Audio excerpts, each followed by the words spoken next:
What up, dudes? It's Gaz, and welcome back to the Warframe video. So, we got another build that's just becoming better with the Abyss of the Goth update. We're going over Hildryn today. And she's actually getting more indirect changes than meets the eye. So we'll be going over all the changes that will affect her, with the shield getting buffs as well. And yeah, honestly, I'll just be showing mostly gameplay here because Hildryn's just getting buffed a lot. So showing the gameplay of the current patch isn't going to be super helpful, as she's getting multiple mini buffs, and also some of the mod changes are going to help her a lot. So we'll get into that. But before we go over this stuff, make sure you're subbed to this channel. We do daily Warframe video uploads. This is basically part 3 of a 4 or 5 video series about builds getting buffed with a new update. So if you want to go watch those other ones too, we got Trinity and we got Mag from the other day. So go check that out. And the last one will probably be Protea, today or tomorrow or the next day. So appreciate all the support, guys. Make sure you have the live stream channel as well. I'll be live with Lords of the Fallen today for some early access, kind of like a Soulsborne kind of game. So pretty cool. All right, so let's go over what's getting buffed with Hildryn, also what the situation of the build is. So just quickly showing you how this works. We're currently running Roar on Hildryn. I usually run Elemental Ward Electric, but Roar just does more damage, so let's just go with Roar for now. So the way Hildryn works is you basically, her third ability gives you maximum shields and shield regen. It also can damage enemies. Her fourth ability has been replaced with Roar from Rhino, and then her second ability is called Pillage. Remove enemy shields and armor, take them to you. Since we removed all their shields and armor, we can melt them with our abilities, because that's just what Hildryn does. It's kind of similar to old World on Fire Ember, just damaging things around you. But you do have to link to an enemy to actually damage them. Just showing how that works again quickly. Jump in there, remove all armor, and they're dead. Now, of course, we do have weapons on this build. The Ocucor is going to be a very nice, lazy Steel Path Melter weapon. And it has lots of heat procs. You don't ever need to reload it. So I'm going to show you the Ocucor in the gameplay footage. So let's just go over the build, and then let's show you the gameplay. We'll start talking about what's getting buffed with Hildryn, because really showing what we have right now, as I stated earlier, is this is probably one of the weakest versions of Hildryn we're going to have, guys. So as far as what we have on the build, this is what we got. Now, I'm going to let you know that after these changes, Hildryn Prime, and Hildryn Normal for that matter, will have a 3.5 second shield gate if their shields are broken. And the way that we're getting some buffs on some of these mods, I'm going to show you on their dev post, but this mod, Fast Deflection, will make your shield recharge delay shorter. So she'll be able to start regenerating shields before her shield gate's even over once the patch goes through. And since she uses shields to cast her abilities, you'll be able to cast Pillage quite easily to just get all your shields back, remove all the enemy's armor again, and you should be near invincible as long as your shield gate can infinitely loop. Additionally, that third ability, Haven, gives your teammates extra shield capacity with this build before multi-augmented 1600 shields. That's enough for a maximum shield gate, but even better for this ability gives your teammates the 3.5 second shield gate from Hildryn as well. Not to mention, it also increases the shield recharge rate, not the recharge delay, unfortunately. The scale of duration, so this is too much duration. We got 102% duration, or rather, shield gate, I can't talk right now, shield recharge increase. So that's pretty nice. And of course, your teammates just need to be next to you for a moment to get this. And they'll hold on to it until their shield does break. So let's go ahead and show what's getting buffed with Hildryn. Let's also get some Steel Path gameplay. Because, I said, this is pretty much the weakest Hildryn's going to be for a while. So going over the dev workshop we've got here. Here are the shield changes right here. So things that will benefit Hildryn specifically. So Telos shields will now have a 50% damage boot, 50% DR. So they'll take less damage. They currently have 25% DR. They're going to 50%. So Hildryn's got so many shields, that's perfect. What else we got on here? So going over some of the mods, I just showed you. Fast Deflection is going to have a minus 45% shield recharge delay. So the reason that shield recharge mods in this game are so bad is because, well, there's a couple reasons actually. One of them is that when you're actively being shot at, your shields aren't going to regen. That's just how it is. So this is probably going to still be a situation with Hildryn where even if she's in her shield gate and she's actively being shot at, she will probably still not be able to recharge her shields even with these newly buffed mods. But yeah, Fast Deflection is going to get minus 45% shield recharge delay, and then Vigilante Vigor is getting 30% negative shield charge delay. So you could technically double stack those. Fortitude is not getting a shield recharge delay, unfortunately. So I'm thinking Fast Deflection is going to be the one to run, as it has the most shield recharge delay reduction on there, and it also gives a good chunk of shield recharge. The shield recharge itself isn't going to be as important, because with Hildryn, with this build, as long as you have 200 shields, 230 shields, you can cast Pillage and go back to full shields. You'll only be low shields on this build if you're basically getting shot at actively, or if you have bad RNG, or get your shields one-shot. If you're going really high levels, yes, you will technically lose your shields. That's why this will be a nice buff for her.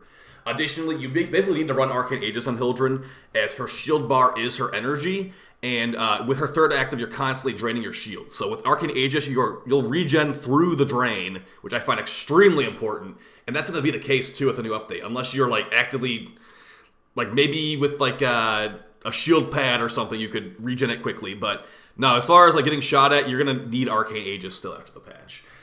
They're buffing shield gain for Hildryn specifically to get 3.5 seconds.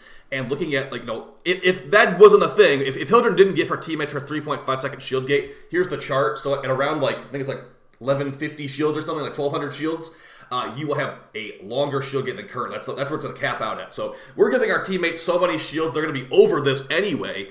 But that's just something to look at, that if that wasn't the case, we'd be giving them maximum shield gate in the first place. So very cool, very cool. You're, of course, not going to need to run catalyzing shields on Hildryn, because you want as much shields as possible on Hildryn. And as far as some other options on this frame, besides Roar, I said Elemental Ward is pretty good. Electric Elemental Ward, that's just going to give your teammates even more shield. Like, I'm looking at this from like a teammate standpoint. It's like, I want people to be happy I'm playing Hildryn in my squad. So what do we provide to our squad mates right now? With this current build, we provide like 150% Roar, whatever it is. We provide shield recharge. We should provide maximum shield capacity and shield gate with 3.5 seconds with her 3, which that's going to make a big difference. As we're getting more DR and shields, you'll be making your teammates basically have an extra 1,600 shields whenever they are linked to you. And I think they hold on to it too after the link breaks. And they for sure keep the shield gate after the link breaks. That will be making people indirectly more tanky.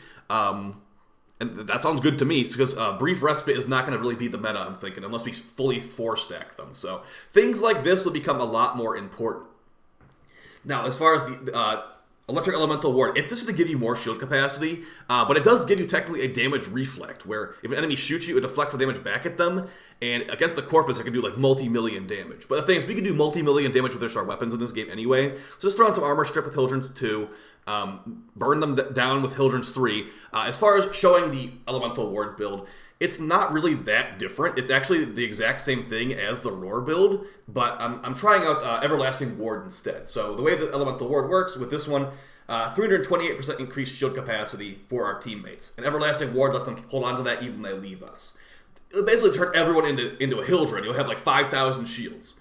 But, it doesn't really do that much damage, the electric procs from this, so I'm just going to stick with Roar for now, because it's just more mindless and easy. But you might have noticed I had Arcane Multificiency on here, increasing your duration per second while your shields are active. Your shields should always be active, so this is a 36% free duration on Hildryn.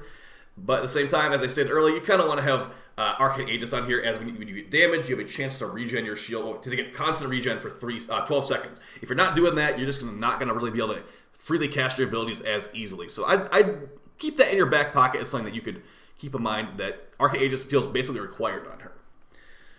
So for some extra little tips here, we're using the Ocucor in here. The Ocucor is quite nice for just clearing out Steel Path trash adds. It's not the best against Acolyte. I definitely recommend swapping off it when the Acolyte does spawn.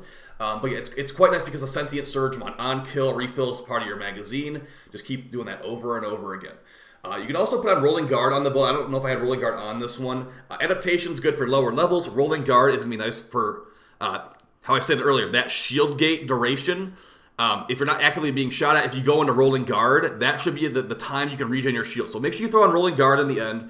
It's going to be like, 2 seconds of invincibility. That can be when you can regen your shields as Hildryn with fast deflection. So take out Blazing Pillage, I guess. You technically don't need Blazing Pillage in this build, just more damage from her too.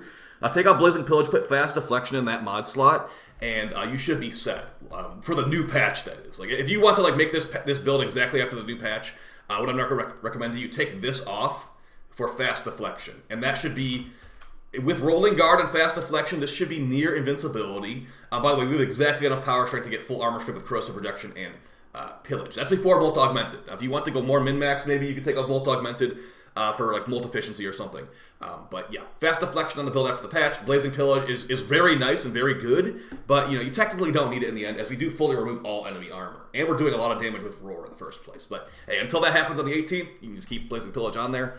Now going over the Ocucor build, the Ocucor is a weapon that I would say don't really change the build too much on. You want to keep viral and heat for sure. So if you don't have the same rivet I have, just put a Toxin mod there, the 60/60 Toxin mod, and it's the exact same build. It's just a little bit worse. Yeah, Ocucor is very nice. You can even put on, like, I'd say Cascadia Flare is the way to go. But as far as the other weapons, we have the Telos Boltor. I finally have the Telos Boltor and the Boltor Prime. And I've been using the Telos Boltor with Hildryn just because it's Truth passive, giving increased parkour velocity. Lets me, like, move from place to place because she has so much ability damage. Move from place to place. You have to be somewhat close to enemies to link to them with Haven. With this build, 21-meter radius. So some more movement speed from the Telos Boltor. Truth effect is quite nice. And yeah, this is like basically what I swapped to for an Acolyte. You know, so the Ocucor is bad for Acolytes. This thing's pretty good for Acolytes, so we switched to this for the Acolyte when he spawns. And then the Prey is just for movement speed. It's pretty much what I mainly use for melees nowadays. Parkour velocity and sprint speed. The build doesn't even matter. So that's basically it for Hildryn. As far as companions you can swap to after the patch comes out, I think Nautilus will be pretty good for grouping up enemies, of course. She doesn't really need status immunity from like Worm or anything like that, or energy from Death Cube, so yeah, just go for more like special ability utility effects. You don't really need any energy buffs. So like Huraz Kubra, or what it's called, the Digging Kubra will be useless on her. Energy Generator, as I stated, will be kind of useless on her. So I would definitely say go for effects that she doesn't normally have on her kit, like grouping up enemies from Nautilus, or maybe you could maybe try a mecha bonus on her for like the Kubra or whatever, as we're doing lots of heat procs with this setup. But hey, once you take out Blazing Pillage, maybe not. Or just, you know, do what most people will do and just stick with the Smita and the Panzer until they buff the abilities of those things, like the Terrible Hounds. Oh yeah, by the way, her Exalted Pistol is pretty decent. We're using so much roar power that it can pretty much just one-shot most enemies, so yeah, you can technically still use it at the build. I guess I'll show it. I don't even know what the build is, just to let you know. So let's see what we got on the Hildryn pistol. Okay, so we are missing a mod slot. And we got Viral Electric. So if you really want to replicate this, be my guest.